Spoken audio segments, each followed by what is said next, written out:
السلام علیکم ورحمۃ اللہ تعالی وبرکاتہ۔ نحمده ونصلی ونسلم علی رسوله الکریم، اما بعد فاعوذ باللہ من الشیطان الرجیم، بسم اللہ الرحمن الرحیم۔ ان اللہ وملائکتہ یصلون علی النبی یا ایہا الذین آمنوا صلوا علیہ وسلموا تسلیما۔ اللہم صلی علی سیدنا ومولانا محمد معدن الجود والکرم وآلہ الکرام وابنہ الکریم وبارک وسلم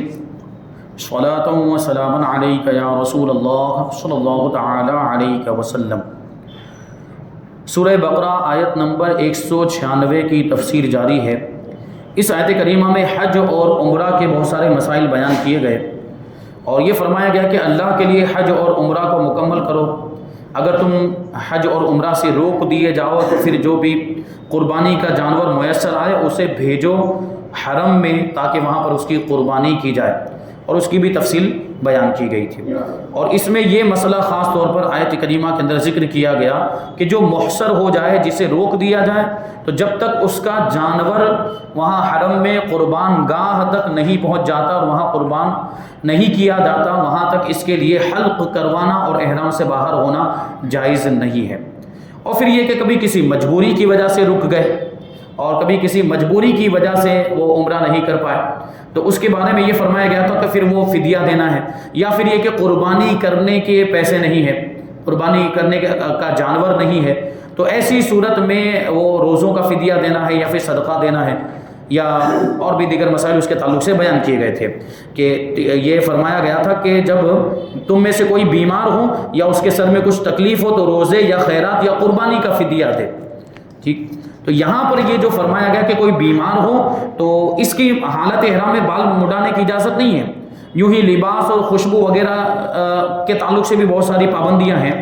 تو اگر ان کا خلاف کریں گے تو یا تو دم دینا پڑے گا یا صدقہ دینا پڑے گا۔ اور بعض صورتیں ایسی ہے کہ مجبوری کی وجہ سے احرام کی پابندیوں کی مخالفت کرنا پڑتی ہے، اور بغیر عذر کے اور عذر کی وجہ سے کیے گئے افعال شریعت میں اس میں کچھ فرق ہے۔ مجبوری والے میں تھوڑی آسانی ہے اور جس میں مجبوری نہیں ہے اس میں اور زیادہ سختی، یعنی فدیہ اور کفارہ تو ہر صورت میں ہے۔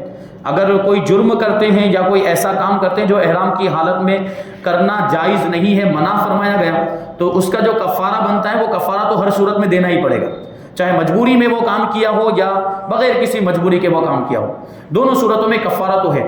لیکن اگر کسی مجبوری کی وجہ سے ایسا کام کر لیا تو گناہ نہیں ہوگا، کفارہ دینا پڑے گا، اور اگر بغیر مجبوری کے کیا تو گناہ بھی ہوگا اور کفارہ بھی دینا پڑے گا۔ تو یہ اس کی کچھ تفصیلات بیان کی تھیں، اور آگے یہ فرمایا گیا کہ فَمَن تَمَتَّعَ بِالْعُمْرَةِ إِلَى الْحَجِّ فَمَا اسْتَيْسَرَ مِنَ الْهَدْيِ، کہ جب تم امان میں ہو جاؤ، یعنی پھر کسی چیز کا خوف نہ رہے اور کوئی رکاوٹ نہ رہے، تو آگے فرمایا گیا کہ جو حج سے عمرہ ملانے کا فائدہ اٹھائے، حج سے عمرہ ملانے کا فائدہ اٹھائے کا مطلب کیا ہے کہ حج اور عمرہ دونوں ایک ساتھ میں ایک ہی سفر میں ادا کرے،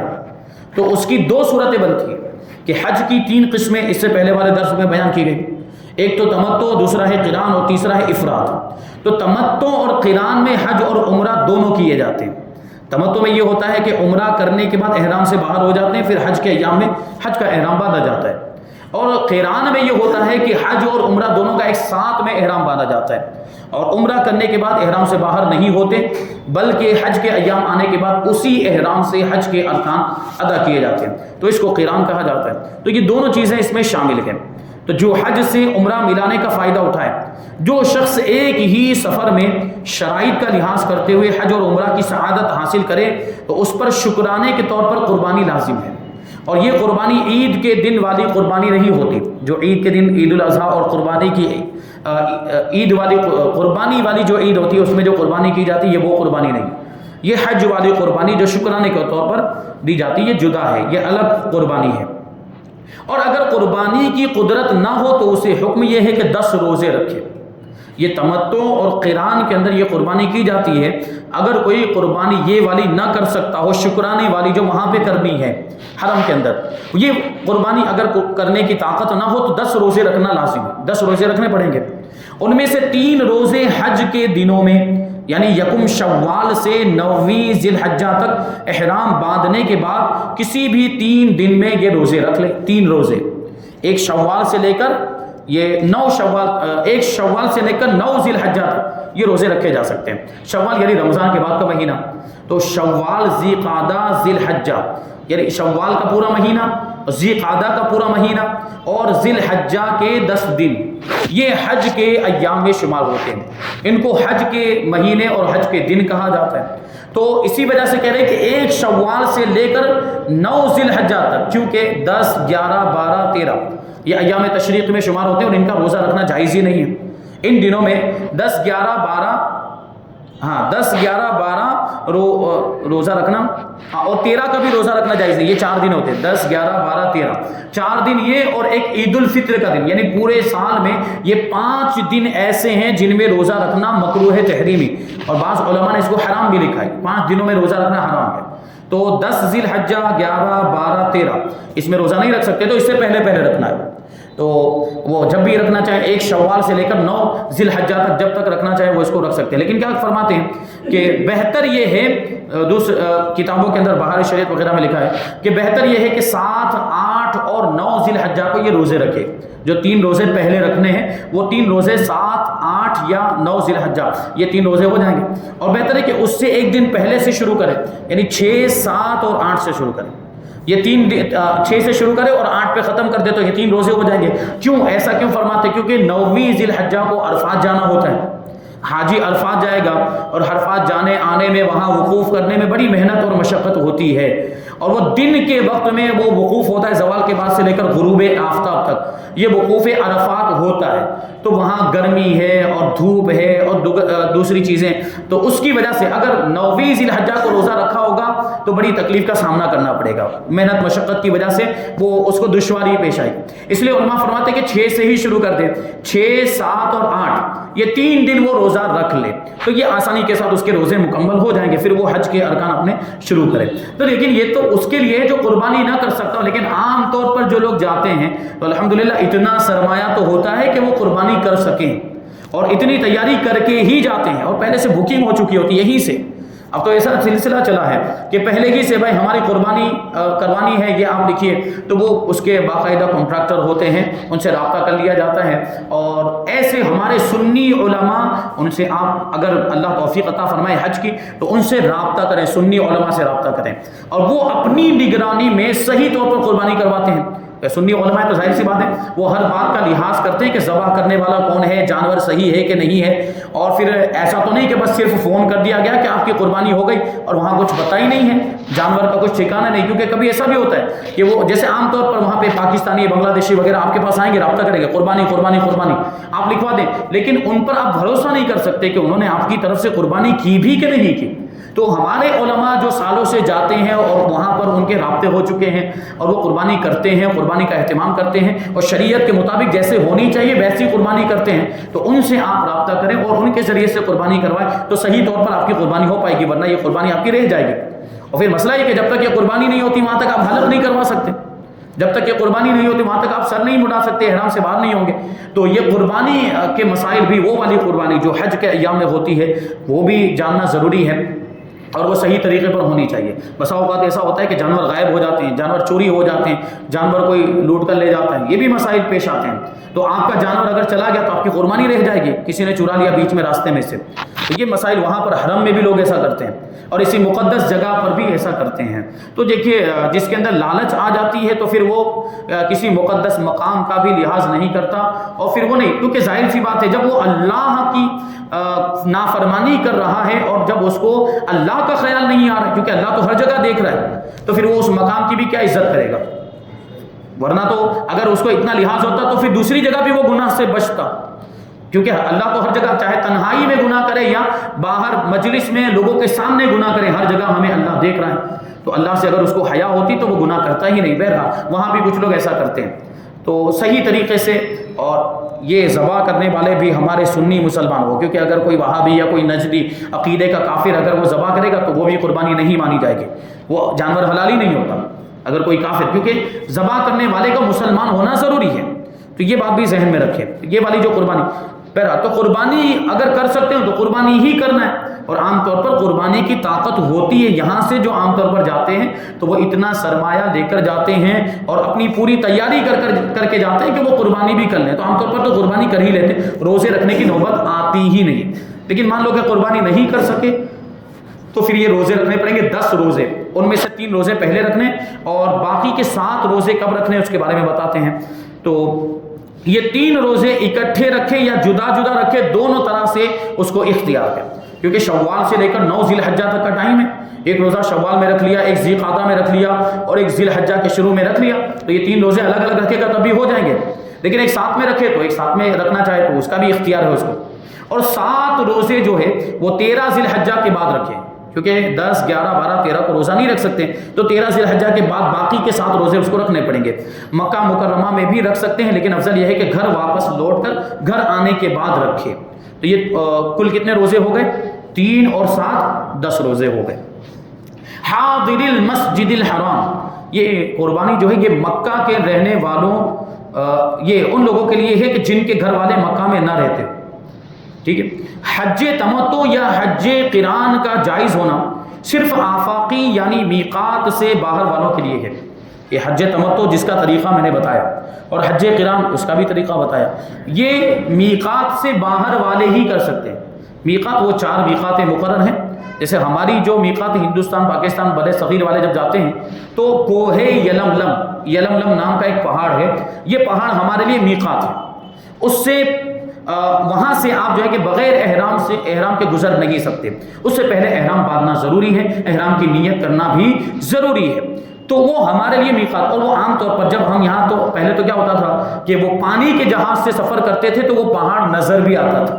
پانی کے جہاز سے جب جاتے تھے تو وہ پہاڑ تو وہاں سے لوگ معلوم کر لیتے کہ یہ پہاڑ آ گیا، لائیے تو احرام باندھ لیتے ہیں اور احرام کی نیت کر لیتے ہیں وغیرہ، اس وقت ایسا ہوتا تھا۔ لیکن اب تو ہوائی جہاز سے سفر ہوتا ہے، ایروپلین سے، تو ایسی صورت میں وہ پہاڑ آیا گیا کسی کو پتہ نہیں چل پاتا، بہرحال اعلان بھی ہوتا ہے، فلائٹ کے اندر اعلان بھی ہوتا ہے کہ وہ میقات آنے والی ہے تو آپ لوگ احرام باندھ لیں، لیکن احتیاطاً عام طور پر یہ ہوتا ہے کہ پہلے ہی سے ایئرپورٹ پر ہی احرام، میں نے اس کے تعلق سے بھی یہ تفصیل بتائی، احرام باندھ لیتے ہیں اور پھر وہاں پہنچتے ہیں۔ تو یہ یلملم یہ ہماری میقات ہے، اسی طرح دوسری بھی میقاتیں ہیں، تو ان کے باہر کے رہنے والے، تو ہم بھی تو میقات کے باہر کے رہنے والے ہیں، یعنی ہم ہندوستان کے کتنی دور رہنے والے، تو جو بھی میقات کے باہر کے رہنے والے ہیں ان کو آفاقی کہا جاتا ہے، آفاقی۔ اور آفاقی یہ تمتع اور قران کرنا چاہیں تو کر سکتے ہیں اور افراد بھی کر سکتے ہیں، آفاقی کو لیے افراد کرنا بھی جائز ہے، یعنی یہ تمتع اور قران یہ صرف آفاقی کے لیے ہے جو میقات کے باہر کے رہنے والے، لیکن جو حدود میقات میں اور اس کے اندر کے رہنے والے ہیں ان کو نہ تمتع کی اجازت ہے نہ قران کی، وہ صرف حج افراد ہی کر سکتے ہیں۔ جو میقات کے اندر کے رہنے والے، ہو سکتا ہے کہ حرم کے اندر رہنے والے ہوں، مکہ میں رہنے والے ہوں، اور حدود حرم کے باہر بھی میقات کے اندر رہنے والے، وہ بھی میقاتی کہلاتے ہیں اور ان کے لیے قران اور تمتع کرنا جائز نہیں ہے، اس کی اجازت نہیں ہے، وہ صرف افراد کر سکتے ہیں۔ افراد کا مطلب یہ ہے کہ صرف حج کا احرام باندھیں گے اور صرف حج کی نیت کریں گے، وہ عمرے کی نیت نہیں کر سکتے۔ آگے آیت نمبر 197، اللہ تبارک و تعالیٰ ارشاد فرماتا ہے الحج اشہر معلومات فمن فرض فیہن الحج فلا رفث ولا فسوق ولا جدال فی الحج وما تفعلوا من خیر یعلمہ اللہ وتزودوا فإن خیر الزاد التقوی واتقون یا اولی الالباب، کہ حج چند معلوم مہینے ہیں، چند فکس ہیں مہینے،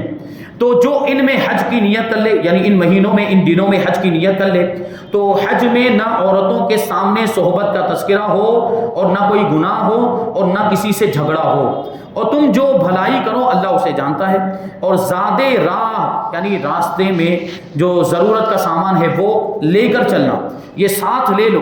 پس سب سے بہتر زاد راہ یعنی سفر کا سامان یقیناً پرہیزگاری اور تقوی ہے، اور اے عقل والوں میں مجھ سے ڈرتے رہو، مجھی سے ڈرتے رہو۔ تو یہاں پر دیکھیں اور کچھ مسائل بیان کیے جا رہے ہیں، فرماتے کہ حج کے چند احکام بیان کرنے کے بعد یہاں مزید حج کے احکام اور آداب بیان کیے جا رہے ہیں۔ فرمایا گیا کہ حج کے چند مشہور اور معروف مہینے ہیں، یعنی شوال، ذی القعدہ اور ذی الحجہ کے 10 دن، یہ حج کے ایام۔ حج کے ارکان صرف 7ویں ذی الحجہ سے 12ویں تک ادا ہوتے ہیں، 7ویں ذی الحجہ سے مطلب وہ روانہ ہوتے ہیں، مینا کی طرف روانہ ہوتے ہیں، 7ویں ذی الحجہ کو شام کو وہاں پہ روانہ ہوتے ہیں، پھر پہنچتے ہیں 9ویں ذی الحجہ کو عرفہ میں پہنچتے ہیں، پھر وہ اس کے پورا اس کا جو طریقہ ہے وہ تو 7ویں ذی الحجہ سے یہ ارکان ادا کرنا شروع ہوتا ہے اور 12ویں تک یہ سب ختم ہو جاتے ہیں، رمیہ جمار وغیرہ، وہ کنکر مارنا، شیطان کو جو کنکر مارے جاتے ہیں اس پر یہ سلسلہ ختم ہو جاتا ہے۔ مگر شوال ذی قعدہ کو بھی حج کے مہینے میں اس لیے شمار کیا گیا ہے کہ ان میں احرام باندھنا بلا کراہت جائز ہے اور ان سے پہلے حج کا احرام باندھنا مکروہ ہے۔ یعنی شوال سے پہلے آپ حج کا احرام باندھے تو اس کو مکروہ فرمایا گیا، لیکن شوال کا مہینہ شروع ہو گیا تو اب حج کا احرام باندھ سکتے ہیں۔ لیکن یہ بات ذہن میں رہے کہ حج کا احرام باندھ دیا تو حج کے ارکان تو ذی الحجہ کے مہینے میں ادا ہوں گے، تو اتنے پورے 2 مہینے اور کچھ دن یہ آپ کو احرام کی پابندیاں کرنی پڑے گی، تو بڑا مشکل ہے، اس لیے وہ احرام باندھتے نہیں۔ لیکن اگر کوئی باندھنا چاہے تو باندھ سکتا ہے، جائز ہے۔ اور اس سے پہلے اگر جیسے رمضان میں کوئی احرام باندھ لے یا شعبان میں تو احرام تو درست ہو جائے گا، لیکن اس کو مکروہ فرمایا گیا کیونکہ حج کے ایام شروع نہیں ہوتے، 1 شوال سے حج کے ایام شروع ہوتے ہیں۔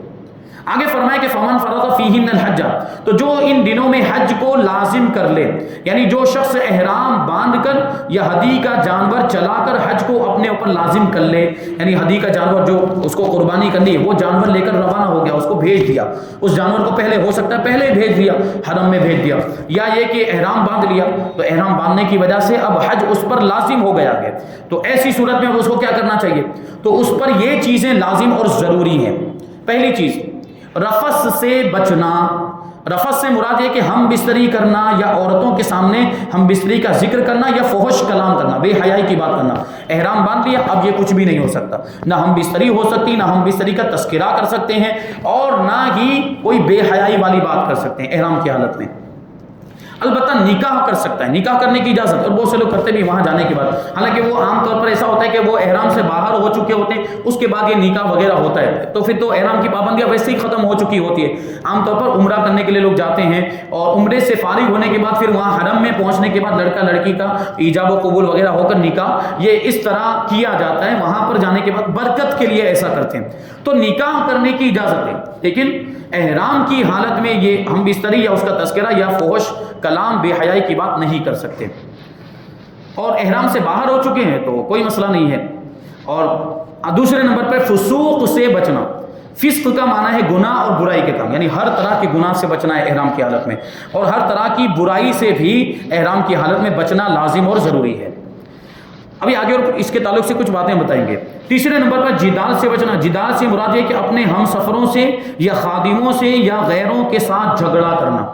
ابھی بہت سے لوگوں کے معاملات ایسے ہم نے دیکھے، وہاں جاتے ہیں تو جھگڑنے لگ جاتے ہیں معاذ اللہ، اور ٹور والے کے ساتھ خاص طور پر بڑی ان لوگ کی وہ کیا ہم بولتے ہیں مغز ماری ہوتی ہے اور لڑائی جھگڑا شروع کر دیتے ہیں، یعنی جو فیسلٹی جس طرح کی انہوں نے بات کی ہوتی کہ ہم یہ سہولت دیں گے، یہ سہولت دیں گے، ایسا کھانا ملے گا، ایسا ہوٹل ملے گا اور اتنا قریب ہوگا ہوٹل، بس کا انتظام ہوگا وغیرہ وغیرہ، اس طرح کے وعدے انہوں نے کیے ہوتے، اور وہاں جانے کے بعد اگر اس میں کچھ کمی ہوتی ہے تو جو لوگ عمرہ کرنے کے لیے یا حج کرنے کے لیے گئے ہوتے ہیں تو وہ ٹور والوں کے ساتھ وہیں پہ جھگڑا شروع کر دیتے ہیں۔ تو اتنا مقدس مقام ہے، وہاں عبادت کرنے کے لیے ہم پہنچے ہیں، اور وہاں جو ہے کہ یہ ایسی عبادت عمرہ وغیرہ جو دنیا میں کسی دوسرے علاقے میں یہ چیز نہیں ہو سکتی۔ ہم سوچے کہ یہاں ہندوستان میں رہتے ہوئے عمرہ کر لیں یا ہندوستان میں رہتے ہوئے حج کر لیں، نہیں کر سکتے۔ یہ عبادت وہیں جا کر ہو سکتی ہے کیونکہ اس میں طواف کرنا ہے، سعی کرنی ہے، تو وہ تو خانہ کعبہ کے ارد گرد ہی ہو سکتا ہے، اور سعی صفا اور مروہ کے درمیان ہی ہو سکتی ہے، دنیا میں کہیں اور صفا اور مروہ نہیں ہے، اور دنیا میں کہیں اور خانہ کعبہ نہیں ہے، تو وہاں وہ مقام بھی کیسا جس کو اللہ کا گھر فرمایا گیا اور انبیاء کرام سے جس کو نسبت ہے، تو اس کی ہمیں کتنی تعظیم کرنی چاہیے، اس مقام کی کتنی تعظیم کرنی چاہیے، اور اس کو حرم کہا بھی جاتا ہے۔ حرم کا مطلب بھی ہوتا ہے کہ حرمت والی جگہ، عزت والی جگہ جو قابل احترام ہے ہمارے لیے، اور پھر وہ مہینے بھی حرمت والے ہوتے ہیں جن میں حج کرنے کے لیے جاتے ہیں، یا جو ہے کہ اگر عمرہ کرنے کے لیے گئے ہیں تو رجب کا مہینہ حرمت والا ہوتا ہے، اور بھی دوسرے حرمت والے مہینے 4 مہینے جو ہیں، تو وہاں پہ لڑائی جھگڑا ہرگز نہیں کرنا چاہیے، کچھ چیزوں کو برداشت کر لینا چاہیے اگر ایسے کچھ مسائل ہوں بھی تو۔ اور اگر آپ کو جھگڑا کرنا ہی ہے، آپ نے ذہن بنا لیا کہ بھائی ہم نے پیسے دیے ہیں، ہم نے اتنے ہزاروں روپے دیے پھر بھی ہم کو ویسی فیسلٹی نہیں ملی، تو وہاں صبر کر لیں، یہاں ہندوستان میں آنے کے بعد آپ کو جھگڑا کرنا ہو تو کر لیں۔ بہرحال پھر بھی جھگڑا کرنا یا کسی کو تکلیف پہنچانا یا کسی کو ایذا پہنچانا ہے تو کسی حالت میں جائز نہیں ہے، اور واقعی کچھ ایسی کمی آئی ہے تو اس کو آرام سے بیٹھ کر اس مسئلے کو آپ حل کر سکتے ہیں، اس کے لیے لڑنا ہی ضروری تھوڑی ہے۔ تو اس طرح کے مسائل ہمارے سامنے آتے رہتے ہیں. ابھی کچھ دن پہلے کی بات ہے کہ عمرے میں ایک ٹور والوں کے ساتھ اس طرح کے مسائل. اب وہ حافظ صاحب تھے, اس میں ٹور کے اندر اس کے نگراں بنائے گئے تھے. تو اب بعد میں آنے کے بعد ایک شخص نے اتنا واویلا کیا کہ یہ امام صاحب ہیں اور ایسا ایسا کام کرتے ہیں, وعدے کیے تھے اور وعدے کے مطابق انہوں نے اپنا وعدہ پورا نہیں کیا, فیسلٹی نہیں دی, سہولت نہیں دی, کھانا بہت بیکار بناتے ہیں وغیرہ وغیرہ, اس طرح کی باتیں ہوئی. اور یہاں تک بات پہنچ گئی کہ اب اس نے لوگوں کو کہنا شروع کر دیا کہ ان امام صاحب کے پیچھے تو نماز بھی نہیں ہو سکتی, ان کے پیچھے تو نماز پڑھنا بھی جائز نہیں. یہاں تک بات پہنچ گئی. تو یہ ذاتیات والا تو مسئلہ ہے نہیں, بہرحال اس کو کسی دوسرے انداز میں مسئلے کو حل کرنے کی اور سورٹ آؤٹ کرنے کی کوشش کرنی چاہیے, جھگڑا نہیں ہونا چاہیے بہرحال. اور ہم نے تو اللہ کی پناہ بعض لوگوں کو وہاں حرم میں مکہ مکرمہ کے اندر گالیاں دیتے ہوئے بھی سنا ہے. تو کیا فائدہ اس کا؟ وہاں گئے ہیں نیک کام کرنے کے لیے, عبادت کرنے کے لیے, گالی بولے تو ساری عبادت پہ پانی پھر گیا کہ نہیں؟ اب وہاں عمرہ ان کا قبول ہوگا یا حج کرنے کے لیے گئے تو حج قبول ہوگا؟ اتنے مقدس مقام پہ پہنچنے کے باوجود بھی زبان سے آپ نے اتنی گندی بات کہہ دی, کیسے یہ ساری چیزیں اور عبادتیں آپ کی قبول ہوگی؟ اور بعض لوگوں کو دیکھا گیا کہ مالداری آ گئی ہے تو مالداری, اب مالدار ہیں تو ہر سال وہ عمرہ کرنے کے لیے جا رہے ہیں, بلکہ بسا اوقات سال میں 2 مرتبہ جا رہے ہیں یا 3 مرتبہ جا رہے ہیں. اور ایسا محسوس ہوتا ہے کہ وہ عبادت کرنے کے لیے نہیں جا رہے ہیں, ایسا لگتا ہے کہ پکنک منانے کے لیے جا رہے ہیں, یہاں پہ گھومنے کے لیے آئے ہیں. جس طرح دوسرے وہ گھومنے پھرنے کے مقامات ہوتے ہیں, جو جگہیں ہوتی ہیں, جس طرح وہاں پھرنے جاتے ہیں اس طرح وہاں. اور ایسا لگتا ہے کہ یہاں عبادت کرنے نہیں بلکہ شاپنگ کرنے کے لیے آئے. جب وہ واپس جانے لگتے ہیں تو ان کا سامان آپ دیکھیں, ایک بیگ لے کر آئے تھے, 4 بیگ واپس لے کر جاتے. یہاں خریدی کرنے آئے ہیں آپ, کچھ ضروری سامان ہوتا ہے جیسے آپ کو زمزم لینا ہے, کھجوریں لینی, کیونکہ ہم آپ آنے کے بعد یہاں رشتہ داروں میں تقسیم کرتے ہیں, تو وہ چیزیں تو ہم لیں گے, لیکن اس کے علاوہ کپڑے خریدے جا رہے ہیں, اس کے علاوہ جوتے خریدے جا رہے ہیں, یہ خریدا وہ خریدا. تو وہاں خریدی کرنے گئے, وہ سامان یہاں نہیں ملتا کیا؟ یہ سب مسائل ہوتے ہیں. بہرحال یہ ناجائز بھی نہیں ہے, لیکن اس طرح کے لوگوں کے انداز ہوتے ہیں کہ دیکھ کر پتہ لگتا ہے کہ ان کا اصل مقصد یہی ہے, یہ خریدی کرنا ہی ان کا اصل مقصد ہے, عبادت کرنا اصل مقصد نہیں ہے. ظاہری طور پر ہم نیتوں پر شک نہیں کر رہے ہیں, لیکن ایسا لگتا ہے, محسوس ہوتا ہے. کچھ لوگ ایسے معاملات بھی کرتے ہیں, تو ہم نے گالی دیتے ہوئے بھی سنا ہے کچھ لوگوں کو. تو یاد رہے کہ گناہ کے کام اور لڑائی جھگڑا تو ہر جگہ ممنوع ہے, یہ کسی بھی جگہ نہیں ہو سکتے. لیکن چونکہ حج ایک عظیم اور مقدس عبادت ہے, اس لیے اس عبادت کے دوران اس سے بچنے کی بطور خاص تاکید کی گئی ہے. احرام کی حالت میں اور زیادہ بچنا چاہیے, ورنہ یہ گناہ کے کام تو ہندوستان میں بھی آپ نہیں کر سکتے, یہاں بھی اجازت نہیں ہے. وما تفعلوا من خیر, اور تم جو بھلائی کرو, یعنی برائیوں کی ممانعت کے بعد نیکیوں کی ترغیب دی گئی, یعنی نیکیوں کے کام کرو, کہ گناہ کی جگہ پر تقوی اختیار کرو, پرہیزگاری اختیار کرو, اور لڑائی جھگڑے کی جگہ پر اچھے اخلاق کے ساتھ لوگوں کے سامنے تم پیش آؤ, لوگوں سے اچھا برتاؤ کرو. اگر کوئی آپ کے ساتھ برائی کر رہا ہے تو بھی آپ اچھا جواب دو, اگر آپ کو کچھ برا بھلا کوئی کہہ رہا ہے تو آپ آرام سے بالکل سکون اور اطمینان کے ساتھ اس کو جواب دیں اور بات کو, مسئلے کو حل کرنے کی کوشش کریں. تو یہ بہتر ہے. اور آگے فرمایا وہ تزودو, اور زیادہ راہ لے کر جاؤ, یعنی سفر کا سامان ساتھ میں لے کر جاؤ, یعنی سفر میں جن چیزوں کی ضرورت پڑنے والی, کھانے پینے اور کپڑے وغیرہ کی جو بھی چیزوں کی ضرورت پڑنے والی, وہ یہیں سے لے کر چلیں. اب تو سامان کھانے کا لے کر نہیں جاتے, پیسے لے کر چلے جاتے ہیں, وہاں سب کچھ ملتا ہے, وہاں خرید کر کھا سکتے. ہاں, تو پیسے بھی اگر آپ لے کر جا رہے ہیں تو یہ کافی ہے. اور اب تو فلائٹ وغیرہ میں بھی کھانا بک کروا لیا جاتا ہے تو آپ کھا سکتے ہیں. اور عام طور پر وہ فلائٹ وغیرہ میں سبزی والی چیزیں ہوں جن میں گوشت شامل نہ ہو, کیونکہ وہ گوشت کہاں سے آیا ہم کو نہیں پتا ہوتا. وہ ایسا بھی ہو سکتا ہے کہ وہ حلال گوشت نہ ہو, اس کے اگرچہ حلال لکھا ہوتا ہے, لیکن کس نے ذبح کیا ہم کو کیا معلوم, کسی نجری وہابی نے ذبح کیا, یا مشینی ذبیحہ ہو. مذہب حنفی کے مطابق مشینی ذبیحہ حلال نہیں ہے, یہ بات بھی ذہن میں رہے. عام طور پر وہاں بھی جو پیکٹ میں گوشت ملتا ہے وہ مشینی ذبیحہ ہوتا ہے, وہ حلال نہیں, اس کے کھانے کی اجازت نہیں ہے. بعض یمنی لوگ حج کے لیے بغیر سامان سفر کے روانہ ہو جاتے تھے. یمن کے رہنے والے کچھ لوگ, تو کچھ بھی سامان نہیں ہوتا تھا, ضرورت کی چیزیں نہیں, اور ویسے ہی پہنچ جاتے تھے. اور اپنے آپ کو متوکل کہتے تھے, یعنی اللہ پر بھروسہ کرنے والا کہتے ہیں. یعنی یہ کہتے کہ ہم تو اللہ پر بھروسہ کر کے نکل گئے, اب اللہ ہمارا انتظام کرے گا, یوں کر کے اب نکل جاتے. لیکن بعد میں کیا ہوتا تھا, مکہ مکرمہ پہنچ کر اب لوگوں کے سامنے مانگنا شروع کر دیتے تھے, اور کبھی غصب اور خیانت کے بھی مرتکب ہو جاتے. کسی کا مال چھین لیا, ظاہر اس وقت کچھ گھر سے لے کر نہیں آئے, نہ روپیہ پیسہ لے کر آئے ہیں, درہم و دینار بھی لے کر نہیں آئے, اور کھانے کا سامان بھی لے کر نہیں آئے. اب کھانے کو نہیں ملے گا, بھوک لگے گی تو کیا کریں گے, مجبوری میں چھینیں گے, جھپٹیں گے, اس کا خیانت کریں گے, یہ مسائل ہوں گے. تو ان کے بارے میں یہ آیت کریمہ نازل ہوئی کہ گھر سے سامان لے کر چلیں, دوسروں پر بوجھ نہ بنے. اور حکم ہوا کہ سفر کا سامان لے کر چلو، دوسروں پر بوجھ نہ ڈالو اور سوال نہ کرو کہ یہ تمام چیزیں توکل اور تقوی کے خلاف ہے، پرہیزگاری کے خلاف ہے۔ اور تقوی بہترین زاد راہ ہے، اچھا سامان لے کر چلنا، اسی میں تقوی اور پرہیزگاری ہے۔ نیز یہ بھی سمجھا دیا گیا کہ جس طرح دنیاوی سفر کے لیے سامان سفر ضروری ہے، ایسے ہی سفر آخرت کے لیے پرہیزگاری کا سامان لازم ہے۔ پرہیزگار آدمی بن جائے، متقی بن جائے تو یہ آخرت کے لیے بہترین سامان ہے۔ اور مجھی سے ڈرو عقل والے کہہ کر اس لیے مخاطب کیا گیا تاکہ لوگوں کو سمجھ آ جائے کہ عقل کا تقاضا خوف الہی ہے، یعنی جس کی عقل سلامت ہو تو وہ اللہ سے ڈرتا ہے، اور جو اللہ سے نہیں ڈرتا تو اگرچہ دنیاوی اعتبار سے بڑا ہوشیار مانا جاتا ہو، بڑا عقل مند مانا جاتا ہو، لیکن وہ بے عقل ہے اور بے وقوف ہے۔ جس کے دل میں خدا کا خوف نہیں، جو اللہ سے نہیں ڈرتا، وہ سب سے بڑا بے وقوف ہے۔ اور جو اللہ سے ڈرنے والے ہیں، جن کے دلوں میں اللہ کا خوف ہے، وہ اگرچہ دنیاوی اعتبار سے بے وقوف مانے جاتے ہوں، نا سمجھ مانے جاتے ہوں، لیکن سب سے بڑے عقل مند وہی ہے، کیونکہ وہ خدا سے ڈرتے ہیں۔ یہ بات یہاں پر بیان کی گئی ہے۔ جو اللہ سے نہ ڈرے وہ بے عقلوں کی طرح ہے۔ عقل وہی ہے جو اللہ سے خوف پیدا کرے، اور جس عقل سے آدمی بے دین ہو جائے وہ عقل نہیں بلکہ بے عقلی اور بے وقوفی ہے۔ ابو جہل بے عقل تھا اور حضرت بلال رضی اللہ تعالیٰ عنہ عقل مند تھے۔ بہرحال یہ یہاں پر آیت نمبر 197 کی تفسیر مکمل ہو گئی۔ 198 کی تفسیر انشاءاللہ تبارک و تعالیٰ آئندہ درس میں شامل کریں گے۔ اللہ تبارک و تعالیٰ کی بارگاہ میں دعا ہے کہ جو کچھ بھی بیان ہوا اس پر ہم سب کو عمل کرنے کی توفیق عطا فرمائے، اور نور قرآن سے ہم سب کے دلوں کو روشن اور منور فرمائے۔ وما علینا الا البلاغ۔